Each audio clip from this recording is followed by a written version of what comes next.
The rain started at dawn, light at first, then growing heavier as the morning progressed.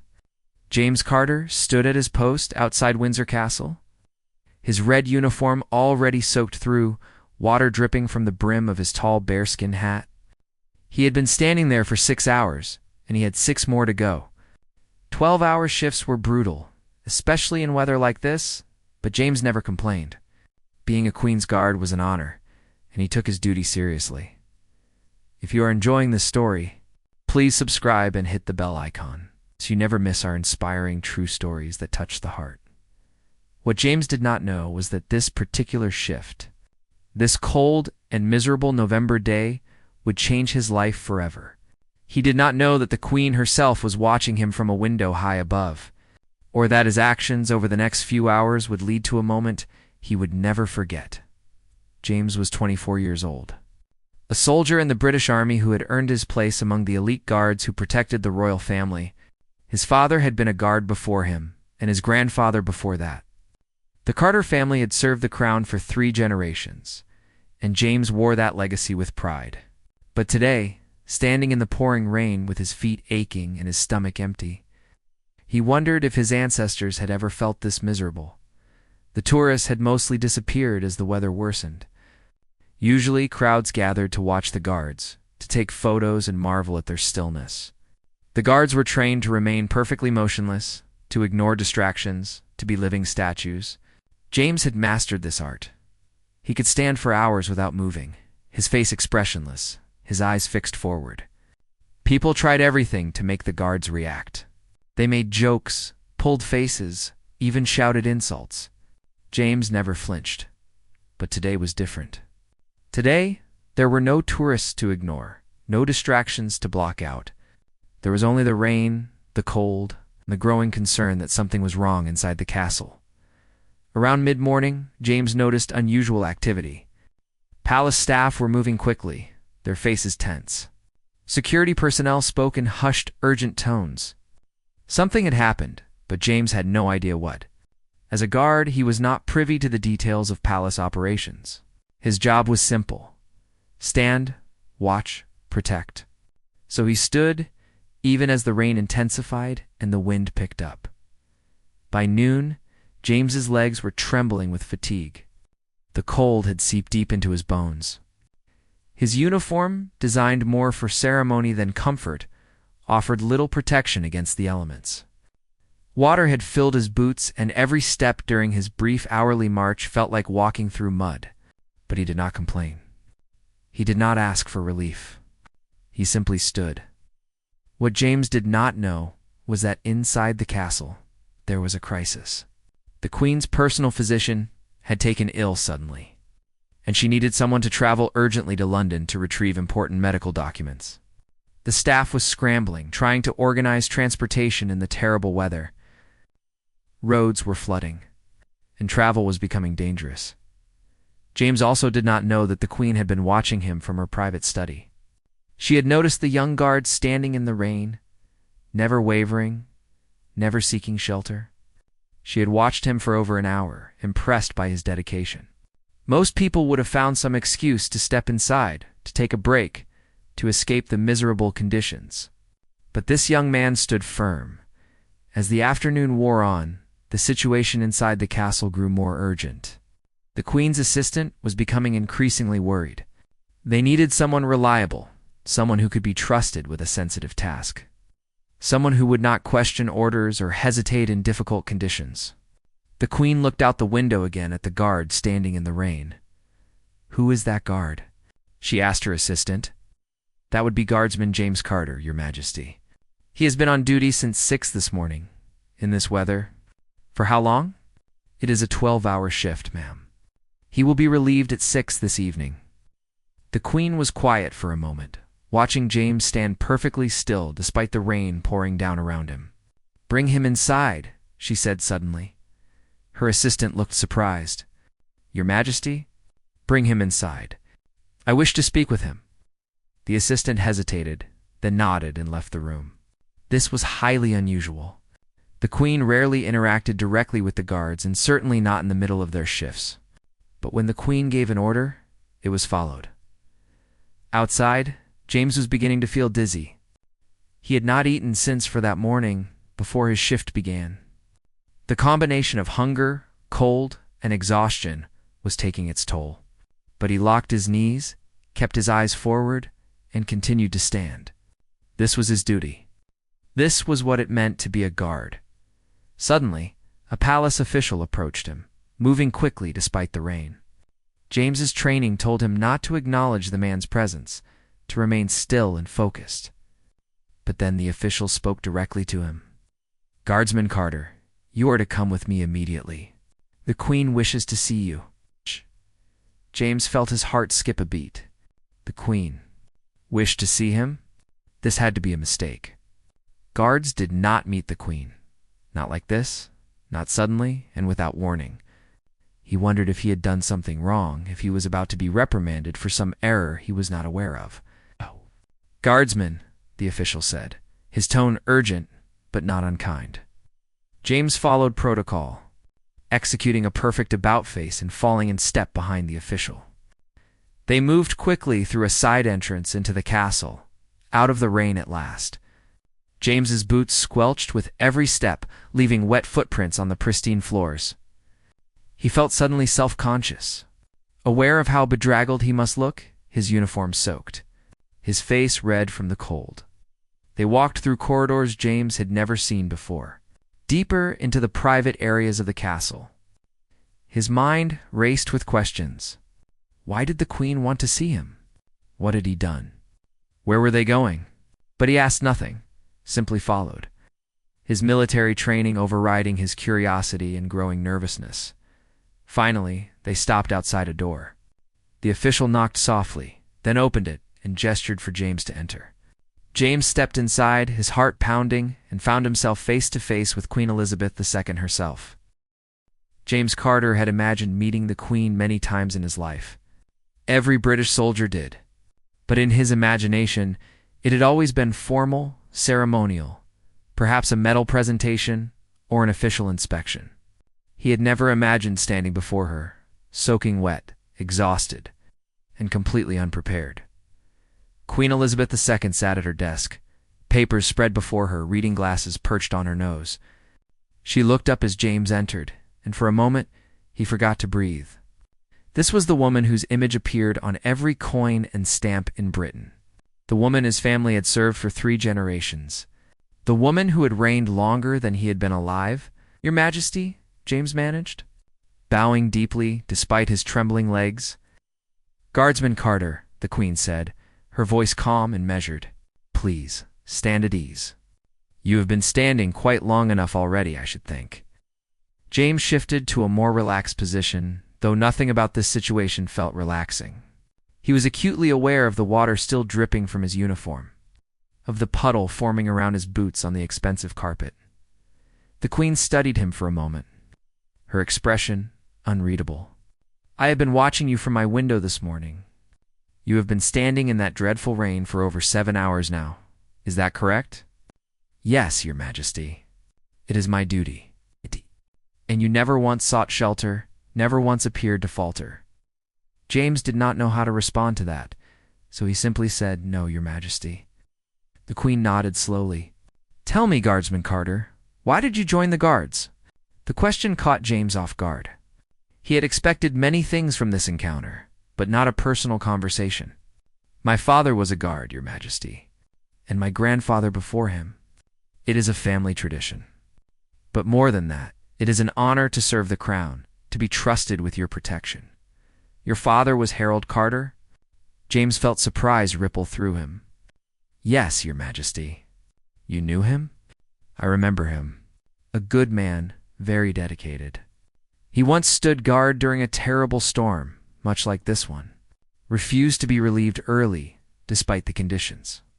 You remind me of him." James felt emotion tighten his throat. His father had passed away 3 years ago, and hearing the Queen speak of him with such respect and memory was overwhelming. The Queen continued, "I have summoned you here because I need someone I can trust. Someone who demonstrates the kind of dedication and reliability you have shown today. I have a task that requires discretion, courage, and the ability to follow orders without question. "Are you that person, Guardsman Carter?" "Yes, Your Majesty," James said without hesitation, though he had no idea what she was about to ask of him. The Queen explained the situation. Her personal physician had fallen ill suddenly and was in hospital in London. There were important medical documents and prescriptions that needed to be retrieved from his office and brought back to Windsor immediately. Normally, this would be a simple task, but the weather had made travel dangerous. Roads were flooding, and several accidents had already been reported. The palace staff was stretched thin, dealing with various weather-related emergencies. "I need someone to drive to London, retrieve these documents, and return safely," the Queen said. "The journey will be difficult and potentially dangerous in these conditions. I cannot order you to do this as it falls outside your normal duties. But I am asking you, Guardsman Carter, will you do this for me?" James did not hesitate. "Of course, Your Majesty. I will leave immediately." The Queen smiled slightly, the first time James had seen any warmth in her expression. "You are very much like your father. But first, you will change into dry clothes, eat something, and be briefed on exactly what needs to be done. I need you to succeed, which means I need you to be properly prepared." 20 minutes later, James sat in the palace kitchen, still somewhat in shock, eating hot soup and sandwiches while palace staff brought him dry civilian clothes. The head of palace security briefed him on the task. He would drive a palace vehicle to London, to the physician's private office. He had been given keys and explicit instructions on which documents to retrieve. The documents were sensitive, containing private medical information, so discretion was essential. "The weather is getting worse," the security chief warned. "Several roads are closed due to flooding. You will need to take alternative routes, and even those may be difficult. If at any point you feel the journey is too dangerous, you are to turn back. The Queen has made it clear that your safety is the priority." James nodded, but he had no intention of turning back. The Queen had asked him personally to do this. He would not fail her.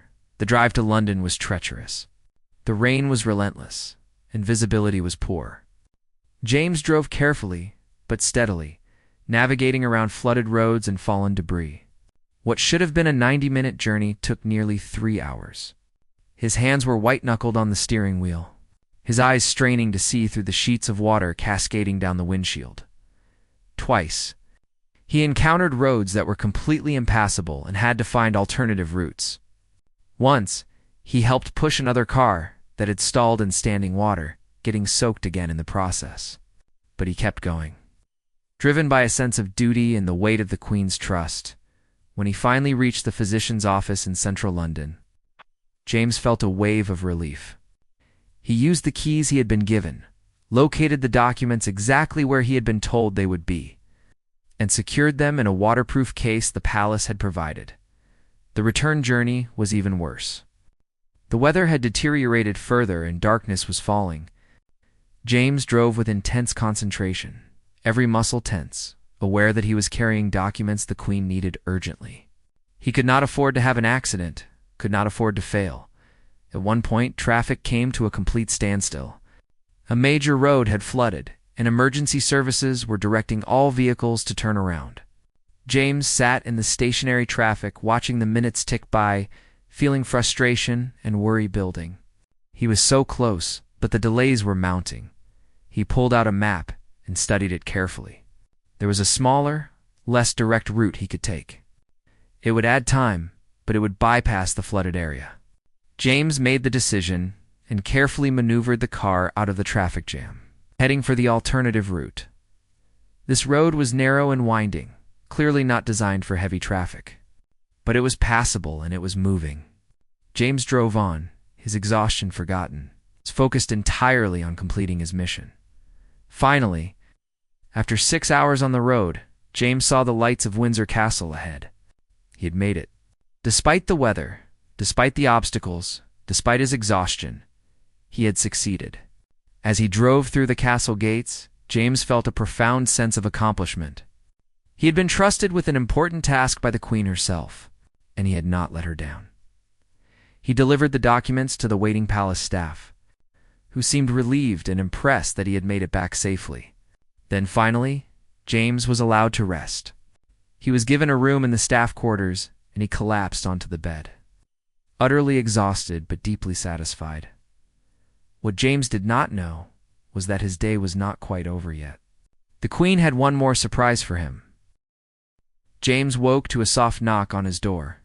For a moment he was disoriented, unsure where he was. Then memory flooded back. Windsor Castle, the Queen, the drive to London. He sat up quickly, realizing he had fallen asleep in his clothes. A palace staff member stood in the doorway. A woman in her 50s with a kind face. "Guardsman Carter, I apologize for disturbing your rest, but the Queen has requested your presence for tea. If you would like to freshen up, I can show you where you might do so." Tea? With the Queen? James wondered if he was still dreaming, but the woman's patient expression suggested this was real. 15 minutes later, washed and wearing a fresh uniform that had been provided, James followed the staff member through the castle's elegant corridors. His mind was racing. Why would the Queen invite him to tea? Was this normal? He had never heard of such a thing. They arrived at a small, private sitting room. It was far less formal than James had expected, with comfortable furniture, family photographs on the side tables, a warm fire burning in the fireplace. The Queen sat in an armchair, a tea service on the table before her. "Guardsman Carter," she said as he entered, "thank you for coming. Please, sit down." James sat carefully on the edge of the sofa, his posture still military straight despite the casual setting. The Queen poured tea with practiced ease and handed him a cup.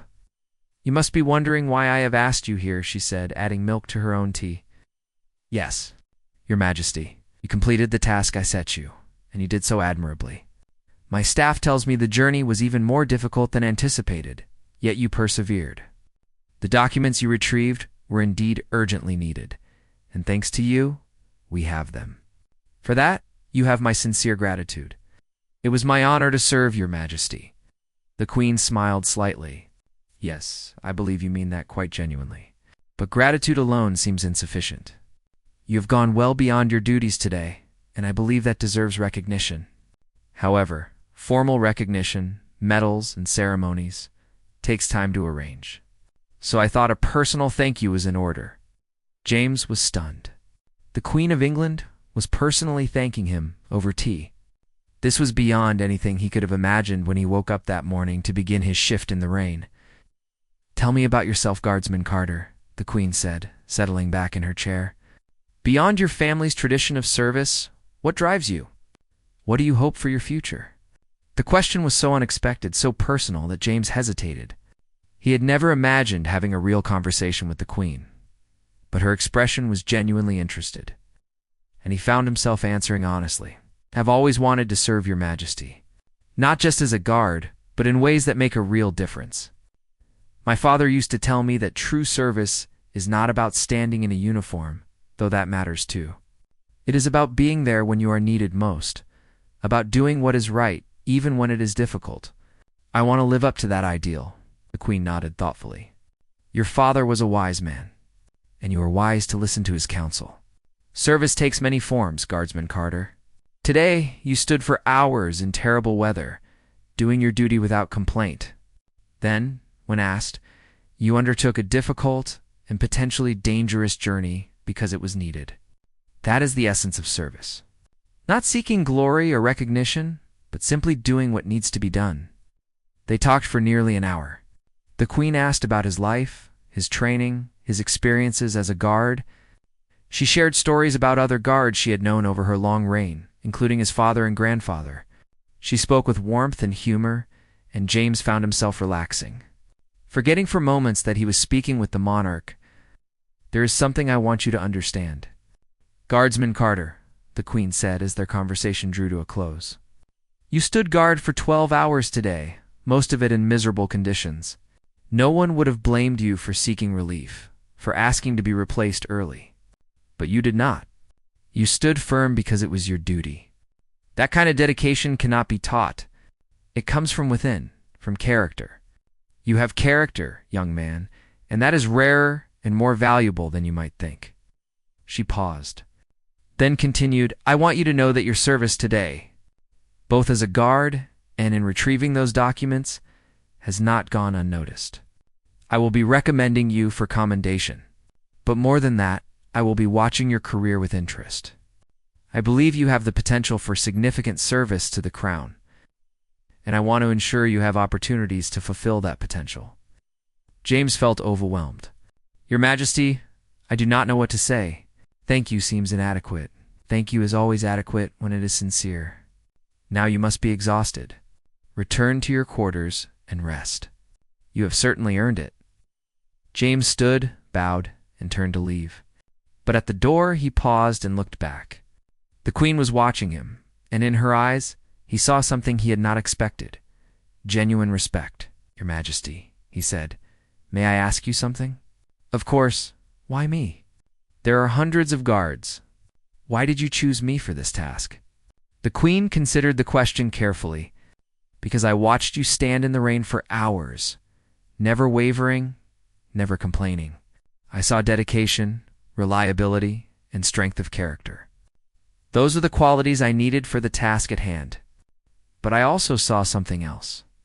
I saw a young man who serves not for recognition or reward, but because it is the right thing to do. That is the kind of person I want representing the crown." James felt emotion tighten his chest. "I will never forget this day, Your Majesty. Thank you for trusting me. Thank you for being worthy of that trust. Sleep well, Guardsman Carter." James left the sitting room in a daze. He had started the day standing in the rain, an anonymous guard among many. He was ending it having had tea with the Queen. Having been praised and promised opportunities he had never dared to dream of. Back in his quarters, James lay in bed staring at the ceiling, replaying every moment of the extraordinary day. His father had always told him that dedication and duty would be noticed, that doing the right thing mattered. Today, his father's words had been proven true in the most remarkable way possible. James did not know it yet. But this day would indeed change the trajectory of his life.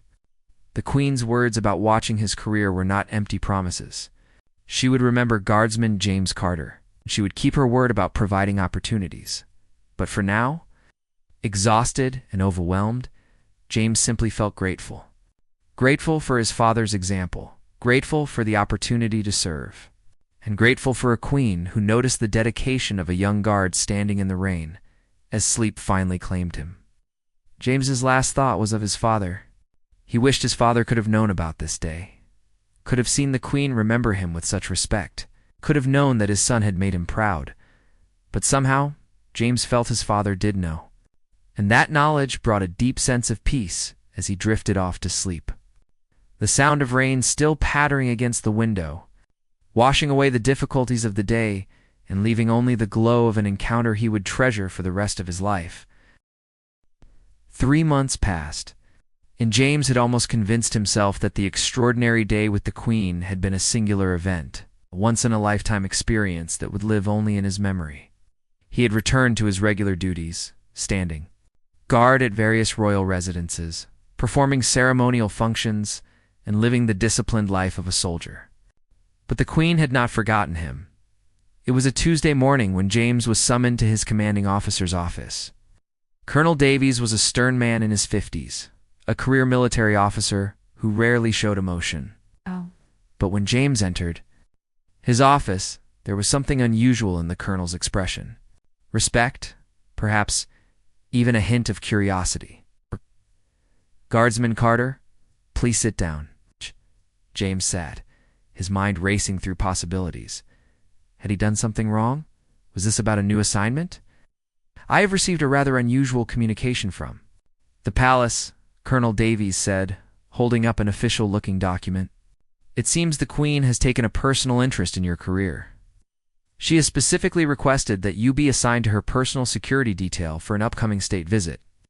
James felt his heart skip. "A state visit, sir? President of France will be visiting next month? It is a significant diplomatic event, and security will be paramount. Normally, such assignments go to guards with far more experience than you possess. However, the Queen has personally requested you. She apparently feels you have demonstrated qualities that make you suitable for this responsibility." The colonel set down the document and looked directly at James. "I do not know what transpired between you and Her Majesty 3 months ago, but it clearly made an impression. This is an extraordinary opportunity, Carter. It is also an enormous responsibility. You will be representing not just the guards, but the crown itself. Do you understand the weight of this assignment? Yes, sir, I do. Good. You will begin specialized training next week. You'll work with the royal protection officers, learn diplomatic protocol, and be briefed on security procedures for state visits. This is not ceremonial guard duty, Carter. This is real protection work. Lives may depend on your performance. James left the colonel's office with his mind spinning. The Queen had remembered him. More than that, she had acted on her promise to provide opportunities. This assignment could change everything for his career. The specialized training was intense. James worked alongside experienced protection officers, learning threat assessment, defensive tactics, emergency protocols, and the intricate details of diplomatic security. He studied the layout of the staterooms where the visit would take place. He memorized evacuation routes and learned to recognize potential security risks. He also learned about the President of France, the purpose of his visit, and the delicate diplomatic dance that state visits required. Every moment was choreographed, every interaction planned, and through it all, security had to be invisible yet absolute. The lead protection officer, serious man named Thompson, took James aside one evening during training. "I know why you are here, Carter. The Queen requested you specifically. That is both an advantage and a burden. An advantage because you clearly have her confidence. A burden because you cannot afford to fail. If anything goes wrong during this visit, it will reflect not just on you, but on her judgment in selecting you. Do you understand?" "I understand, sir." "Good. Because you have potential, son. I have watched you during training. You are sharp, attentive, and you do not panic under pressure. Those are essential qualities for protection work. But potential is not enough. You need to be perfect. Can you do that?" "I will do my best, sir. Your best had better be perfect." The month of training passed in a blur of long days and intense focus. James absorbed everything like a sponge, driven by determination not to let the Queen down. She had placed her trust in him, and he would prove worthy of it. Finally, the day of the state visit arrived. James stood in his designated position in the grand entrance hall, watching as the French president's motorcade approached. He was acutely aware of the weight of responsibility on his shoulders. Around him, experienced protection officers stood ready, but he knew the Queen had specifically wanted him here. That meant something. The visit proceeded smoothly. The president was charming, the Queen gracious, and the diplomatic meetings appeared to go well. James remained vigilant, his eyes constantly scanning for anything unusual, anything that might pose a threat. But mostly, the day was filled with ceremony and carefully orchestrated politeness. It was during the state banquet that evening that James saw something that made his instincts flare. A member of the serving staff, a man James did not recognize, was moving in a way that seemed wrong. His movements were too purposeful, too focused. He was not serving, he was positioning himself. James caught Thompson's eye and gave a subtle signal they had practiced. Thompson's expression did not change, but James knew he had been understood. Within seconds, other officers had noticed the man too. They moved smoothly, professionally, intercepting the staff member before he could get close to either the Queen or the French president. It turned out the man was not a threat in the traditional sense. He was a journalist who had bribed his way into the staff in hopes of getting close to the dignitaries for an unauthorized interview. But he could have been dangerous, and the security breach was serious. Later that night, after the president had retired to his quarters and the banquet had ended, Thompson approached James. "G'day, Carter. That could have been a disaster. The press would have had a field day if that journalist had gotten close enough to cause a scene. You've prevented that. I just noticed something wrong, sir. That is exactly what we need you to do. Notice what is wrong. Many people can follow protocol. Fewer people have the instinct to sense when something is off. You have that instinct." The next morning, as the state visit concluded successfully, James received another summons. This time, he was to report to the Queen's private secretary. He was shown into an office where an efficient-looking woman in her 60s reviewed papers at her desk. She looked up as James entered. "Guardsman Carter, I am Margaret Ashford, the Queen's private secretary." Her Majesty asked me to convey her appreciation for your service during yesterday's state visit. She was informed about the incident you helped prevent, and she wanted you to know she noticed your vigilance. Thank you, ma'am. I was simply doing my duty. Yes, well, doing your duty with exceptional skill is why we are having this conversation. The Queen has been pleased with your performance both during the state visit and in your previous service. She believes you have potential for advancement and has asked me to discuss your career options with you. James sat straighter, surprised. Career options? Cred Ashford continued. You could continue as a ceremonial guard, of course. It is honorable work. Or you could pursue a path in royal protection. The training is demanding, the work is often invisible, and the hours are long. But it is also some of the most important work in service to the crown. Thompson tells me you have the instincts for it. The question is, do you have the commitment? James did not hesitate. Yes, ma'am. If I can serve the crown in that capacity, I would be honored. Then I will arrange for you to begin the formal training program. Be aware, this is not a guaranteed path. Many begin the training, fewer complete it, and fewer still are ultimately selected for the royal protection detail. But you will have the opportunity to try. That is what the Queen wanted for you, an opportunity. As James left the office, he felt the weight of gratitude. The Queen had not only remembered him, she was actively shaping opportunities for his career. Because of one day standing in the rain, because of one difficult drive to London, because of one conversation over tea, his entire future was changing. He thought about his father, about the legacy of service his family carried. His father would have been proud, not just of the opportunities coming James's way, but of the reason behind them. Character, dedication, duty performed without seeking reward. James was determined not to waste this chance. He would work harder than anyone, train longer, push himself further. He would prove that the Queen's faith in him was justified. And perhaps, one day, he would have the chance to thank her personally for changing his life. 2 years had transformed James Carter from a ceremonial guard into a skilled protection officer. The training had been brutal, pushing him to physical and mental limits he had not known he possessed. He had learned advanced defensive tactics, threat assessment, emergency medical response, and the complex art of protecting someone while remaining nearly invisible. Of the 20 candidates who had started the training program with him, only 8 had completed it. And of those 8, James had ranked second in the final assessments. He was now officially assigned to the Royal Protection Command, responsible for the safety of the royal family.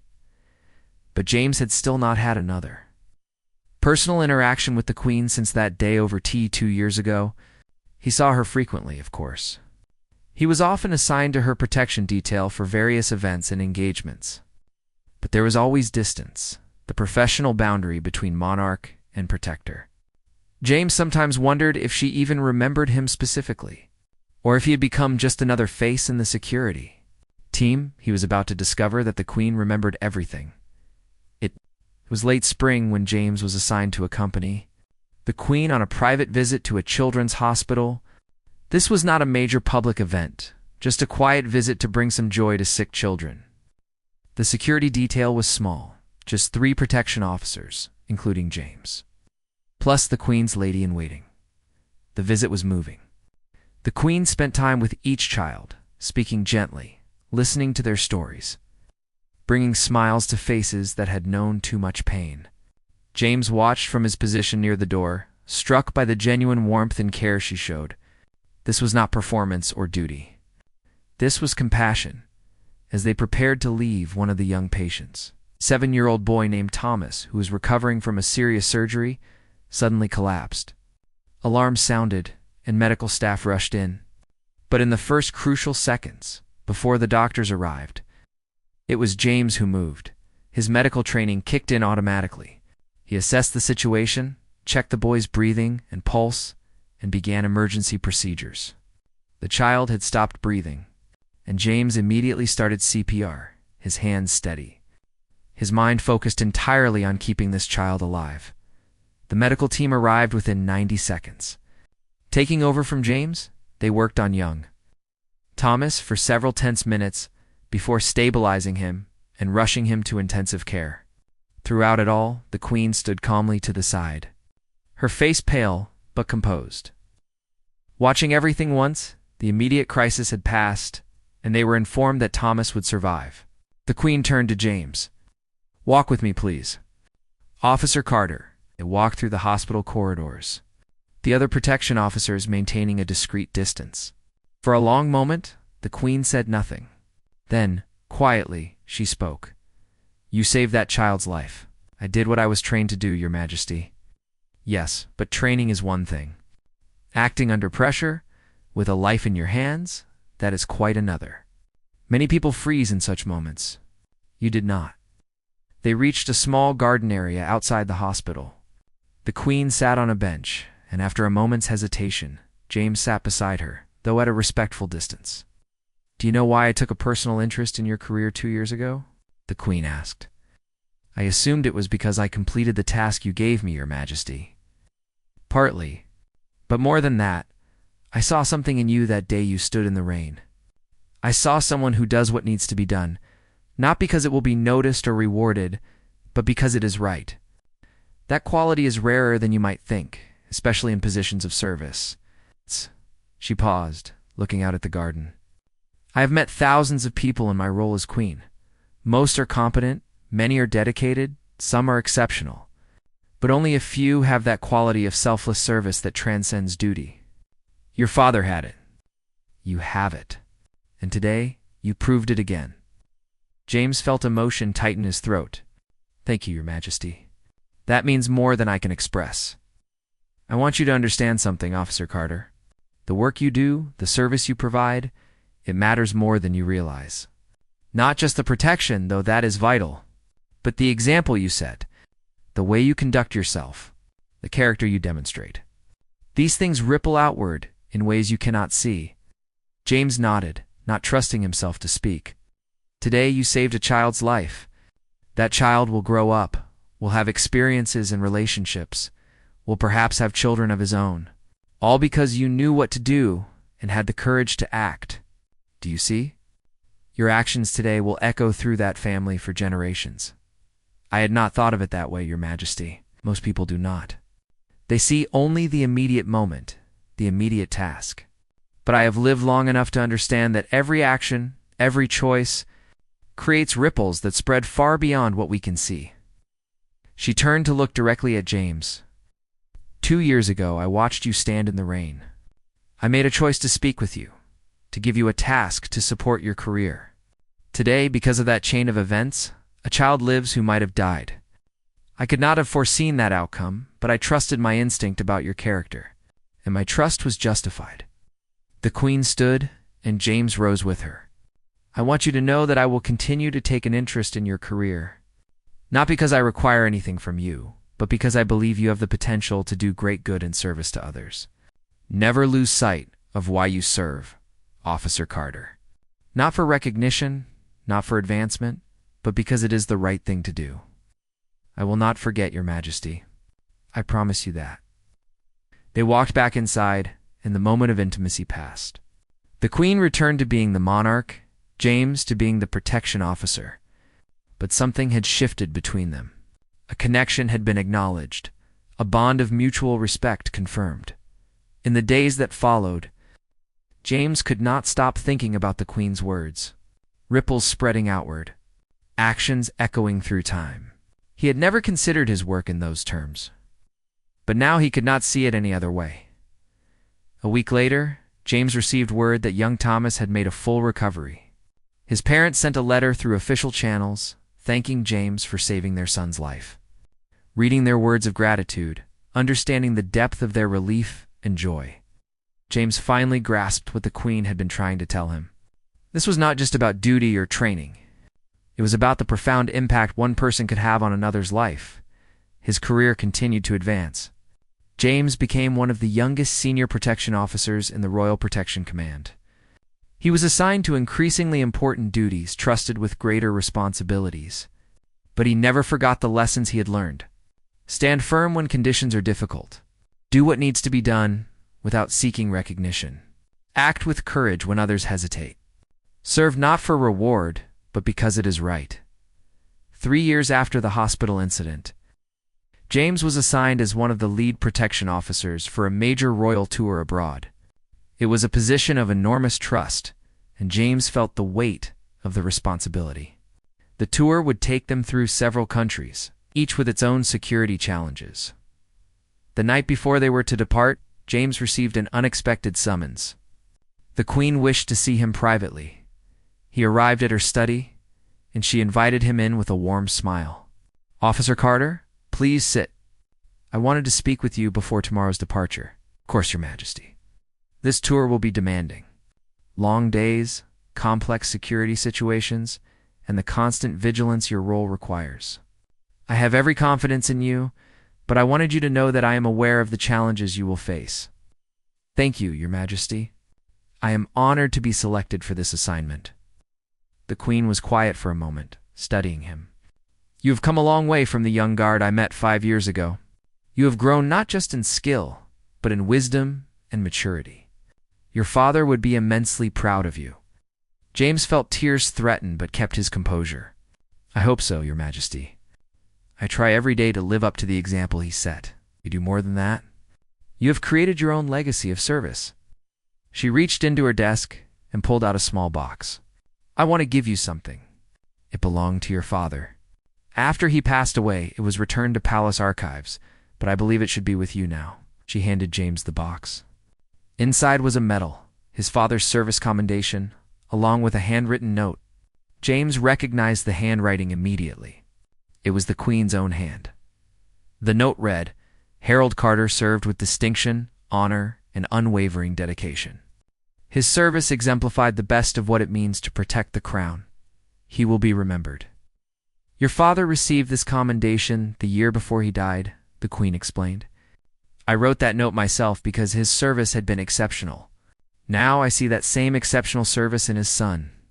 Keep this with you as a reminder of the legacy you carry and the legacy you are creating." James could not speak. He held the box carefully, feeling the weight of history and family and duty all compressed into this small object. "Tomorrow, you embark on an important journey," the Queen continued. "But remember, Officer Carter, that your journey began 5 years ago in the rain. You have traveled far since then, and you will travel further still. Trust yourself. Trust your training. And never forget why you serve." "I will not forget, Your Majesty. I promise you that." They walked back inside, and the moment of intimacy passed. The Queen returned to being the monarch, James to being the protection officer. But something had shifted between them. A connection had been acknowledged, a bond of mutual respect confirmed. In the days that followed, James could not stop thinking about the Queen's words. Ripples, spreading outward. Actions echoing through time.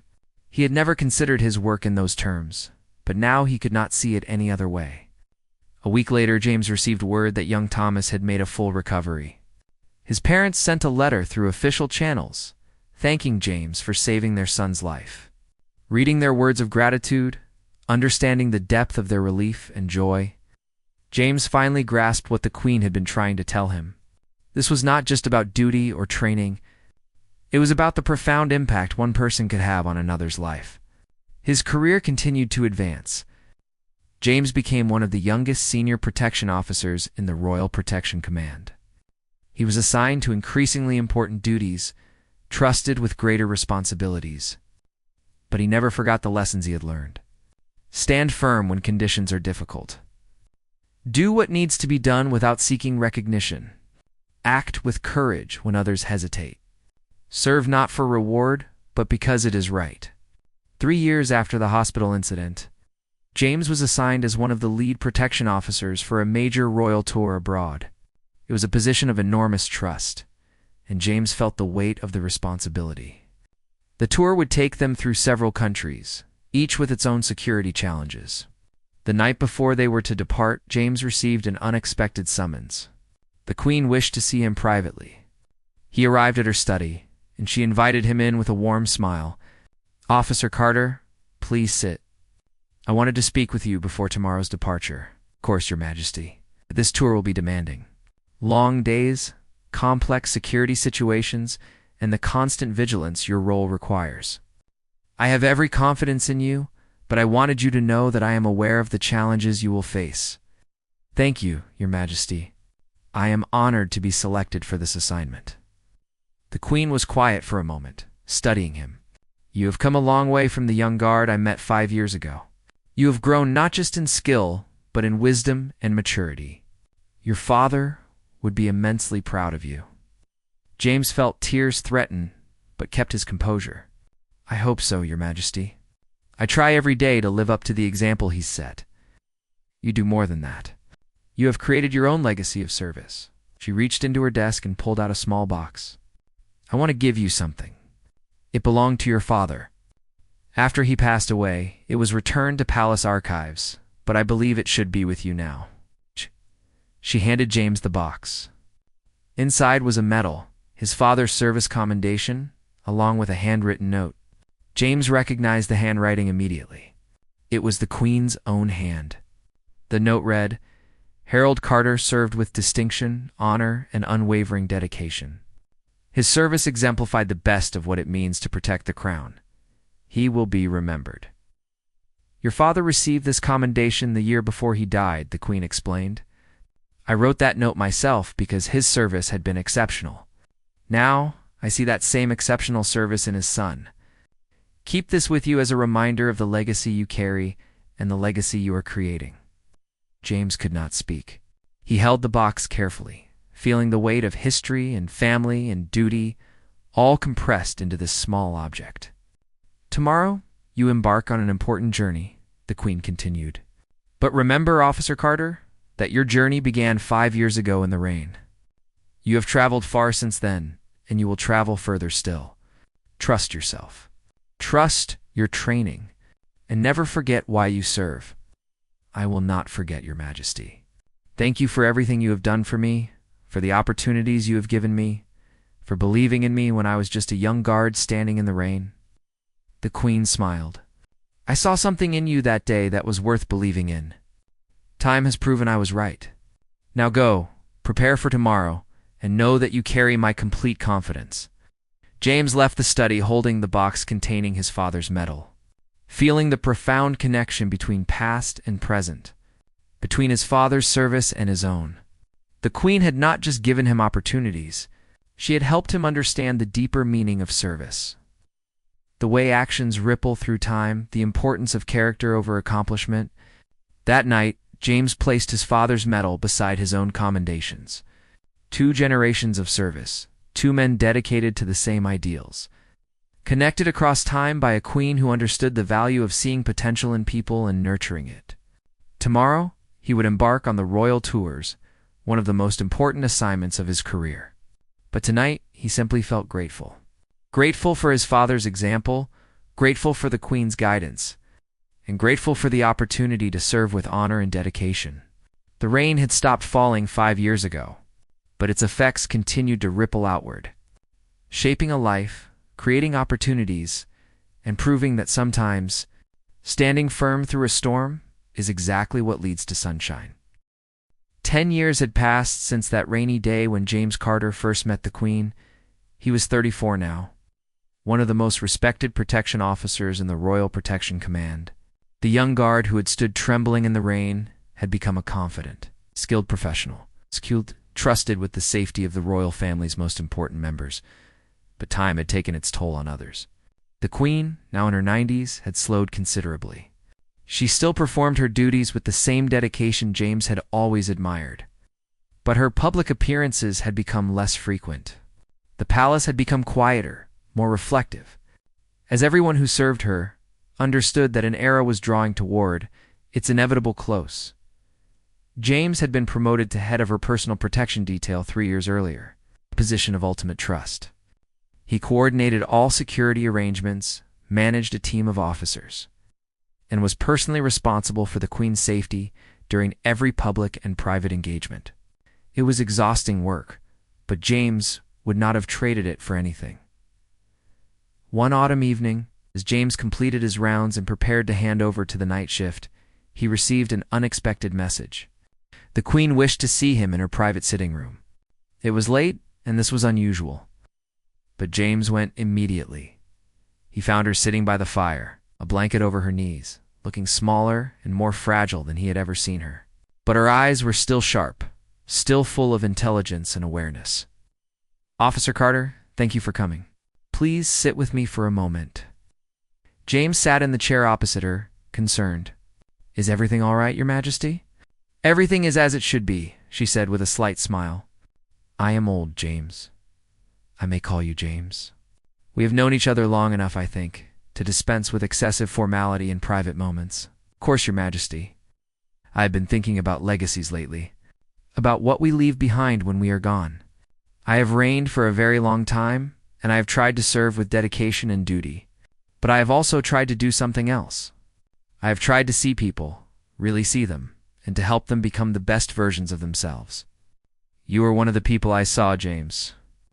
James felt emotion welling up, but kept his composure. "You changed my life, Your Majesty. Everything I have accomplished, everything I have become, it started with you seeing something in me that I could not see in myself." "No," the Queen said gently but firmly. "I simply helped you see what was already there. The dedication, the character, the courage, those were always yours. I merely provided opportunities for you to demonstrate them." She reached over to a side table and picked up a leather folder. "I want to show you something. This is a project I have been working on for several years. It is not official, not something that will ever be published or made public.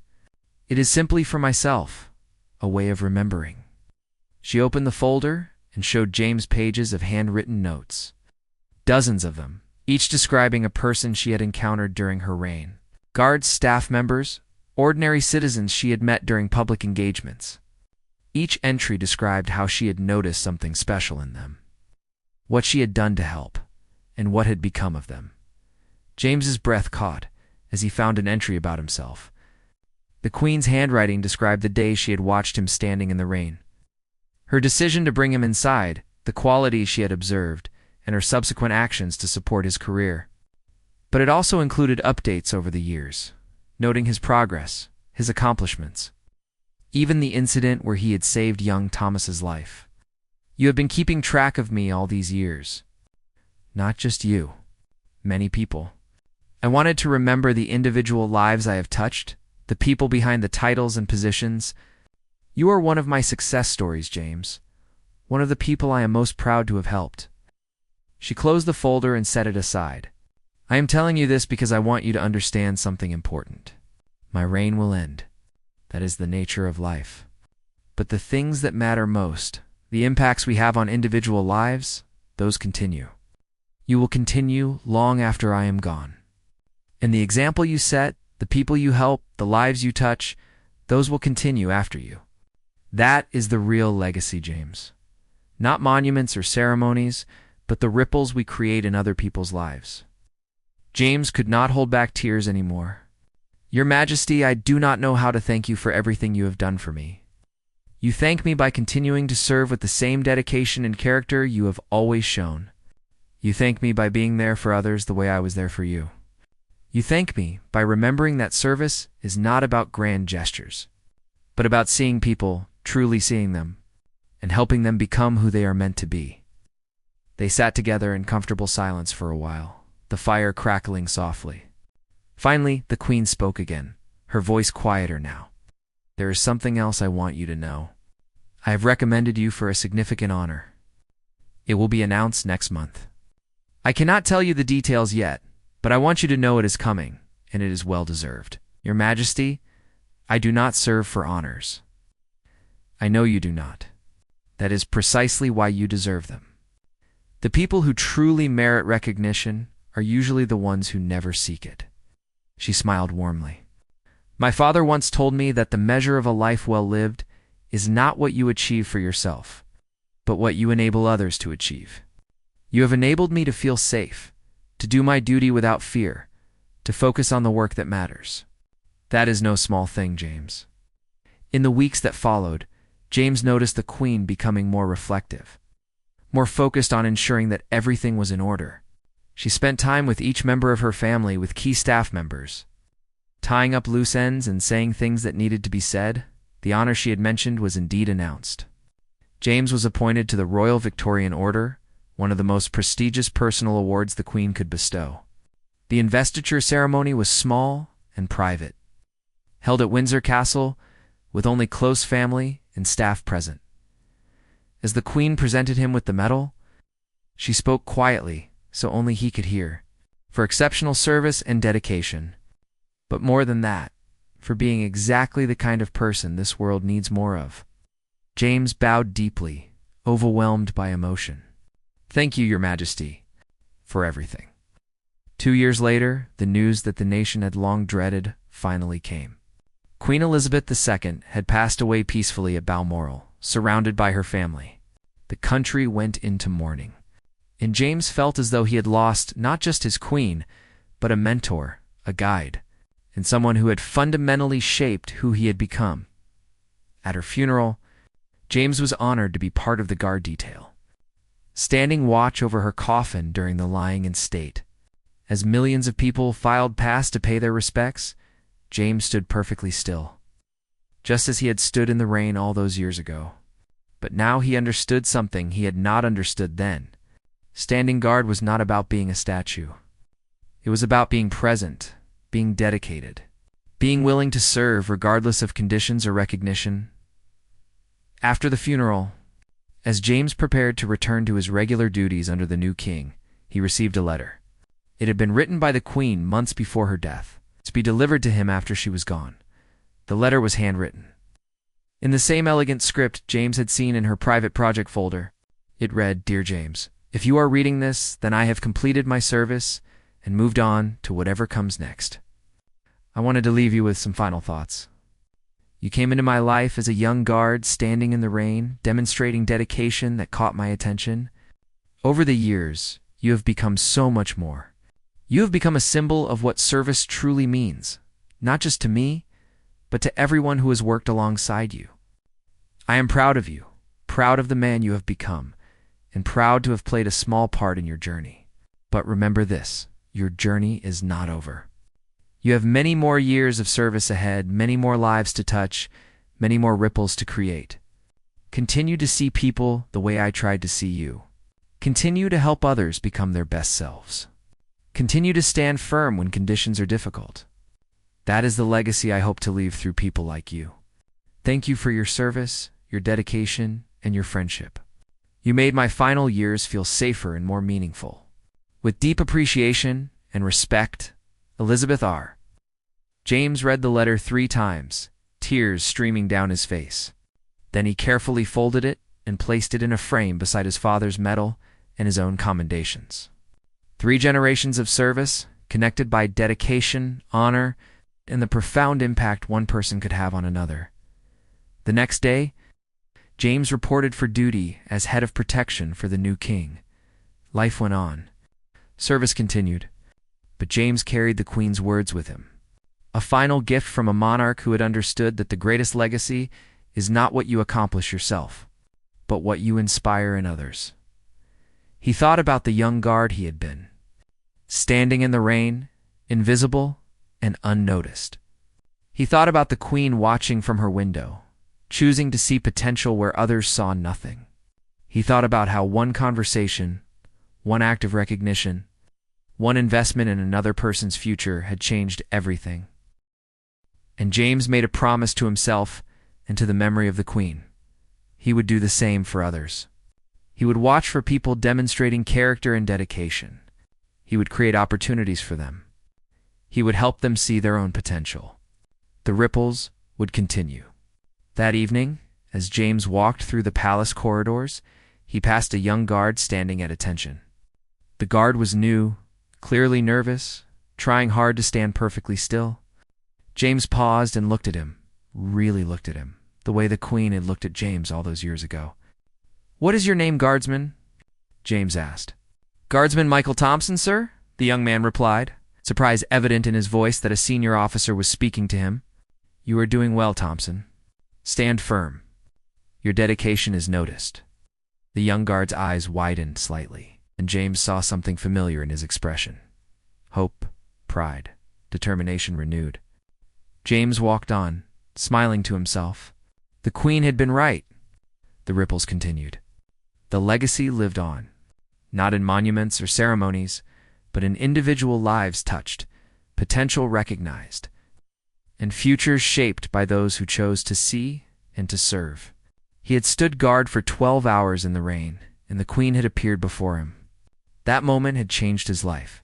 Now it was his turn to be the one who appeared before young guards, who saw their potential, who created opportunities. The cycle continued, the legacy endured, and service remained the highest calling. James Carter had learned from the best, and now he would pass those lessons forward. That was how queens became immortal.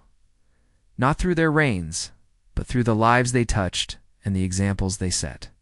And James would spend the rest of his career ensuring that Queen Elizabeth II's legacy of seeing people, truly seeing them, would continue for generations to come.